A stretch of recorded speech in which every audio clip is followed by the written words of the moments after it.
Era uma noite abafada, sem estrelas, quando Lucas e seus amigos decidiram realizar um ritual que encontraram em um livro antigo. Eles estavam entediados com as festas de sempre, as conversas sem sentido, e o desejo de experimentar algo novo tomou conta do grupo. O livro, que Lucas encontrou em um sebo na parte mais isolada da cidade, prometia contato com entidades que poderiam conceder desejos, mas, como sempre, havia advertências sobre os perigos.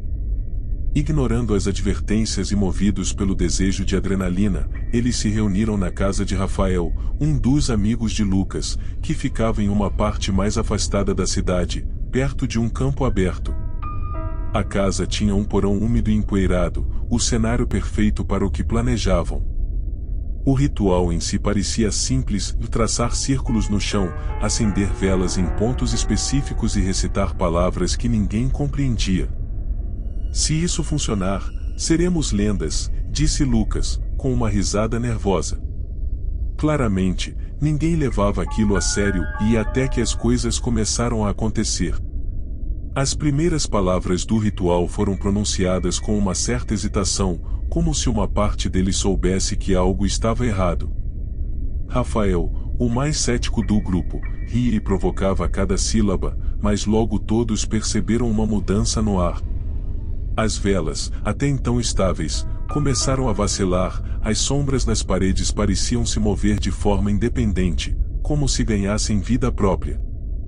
O ar no porão ficou denso, difícil de respirar. A temperatura caiu abruptamente, fazendo-os arrepiar, mas não de frio.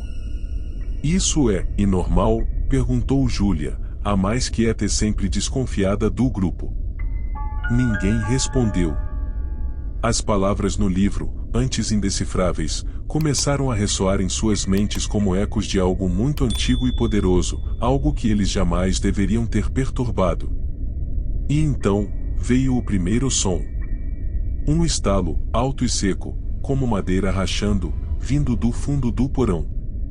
Todos se viraram ao mesmo tempo, congelados. Deve ser a casa, e é velha, disse Rafael, tentando manter a calma. Mas o som continuou, mais perto, como passos pesados sobre o chão de concreto. Acho melhor pararmos, sugeriu Carolina, a namorada de Lucas. Ela era sempre a mais sensata, mas dessa vez, sua voz tremeu. Lucas, com um sorriso forçado, tentou tranquilizá-la. Está tudo bem, só precisamos terminar o círculo. Ao se virar para fechar o círculo com giz no chão, Lucas percebeu que algo estava errado. O giz não riscou.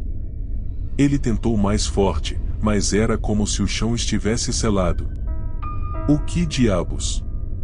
Murmurou, olhando para os amigos em busca de respostas. Nesse momento, Rafael, que estava de pé mais perto das sombras, se inclinou bruscamente para trás, como se tivesse sido puxado. Rafael, gritou Júlia, correndo até ele, mas algo no olhar dele a fez parar no meio do caminho. Seus olhos estavam arregalados, vazios, como se ele estivesse vendo algo que os outros não podiam. Ele murmurava algo, uma mistura de palavras que não faziam sentido, mas que parecia parte de um idioma antigo, possivelmente o mesmo das páginas do livro. Foi então que as luzes das velas apagaram de uma vez, e o porão foi mergulhado em uma escuridão opressiva. Lucas tentou usar o celular para iluminar, mas a bateria, que antes estava cheia, agora estava completamente descarregada. Isso não é possível, disse ele, começando a sentir um pânico real se instaurando. Na escuridão, os sons começaram a se intensificar. O som de algo rastejando, como unhas arranhando o chão. E então, uma voz, baixa e gutural, começou a sussurrar entre eles. Vocês não deveriam estar aqui. Todos congelaram ao ouvir a voz, claramente vinda de dentro do círculo que haviam traçado. O ar ficou denso, cheirando a algo podre, e um frio quase insuportável tomou conta do ambiente. Lucas tentou segurar a mão de Carolina, mas ela estava tremendo tanto que mal conseguia reagir. O que fazemos agora? Perguntou Júlia, a voz mal saindo de sua garganta. Precisamos sair daqui, respondeu Lucas, a voz trêmula, sem saber como reverter o que haviam feito. Mas a porta do porão, que antes estava apenas encostada, agora estava fechada. Eles tentaram abri-la, mas parecia que algo estava segurando do outro lado. O pânico começou a crescer. Júlia começou a chorar, enquanto Carolina apenas balançava a cabeça, incapaz de acreditar no que estava acontecendo. De repente, uma figura emergiu das sombras, um vulto alto e magro, sem rosto, mas com olhos que brilhavam com um ódio ancestral. Lucas sentiu um peso no peito, como se algo estivesse drenando sua energia. Quem é você? Ele tentou perguntar, mas sua voz mal saiu. A entidade não respondeu com palavras, apenas inclinou-se lentamente em direção a eles. Foi então que o chão sob os pés de Rafael começou a tremer. Ele, que estava imóvel até então, começou a flutuar, como se uma força invisível o levantasse. O corpo dele se contorceu, os ossos estalando de forma antinatural. Parem isso. Ele gaguejou, mas não havia como parar. Eles haviam despertado algo que não podiam controlar.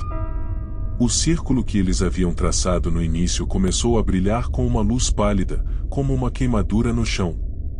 A entidade, agora mais próxima, estendeu uma mão esquelética em direção a Lucas.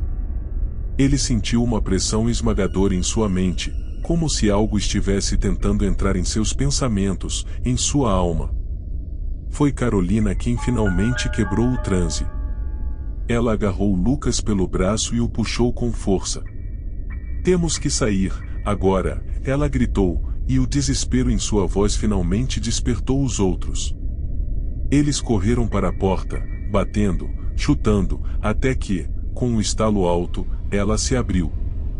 Eles saíram correndo, sem olhar para trás, sem querer saber o que aconteceria com Rafael, que havia ficado para trás, preso nas garras do desconhecido. Ao chegar à superfície, a lua cheia iluminava o céu, e o som dos grilos parecia um contraste gritante com o terror que haviam vivido no porão. Mas algo estava errado. Carolina olhou para o braço de Lucas e gritou. Gravado em sua pele, como uma cicatriz recente, estava o símbolo do círculo que eles haviam traçado no chão. Eles nunca mais falaram sobre aquela noite, mas Lucas sabia que o círculo ainda estava aberto. E o que eles haviam evocado ainda estava lá, esperando.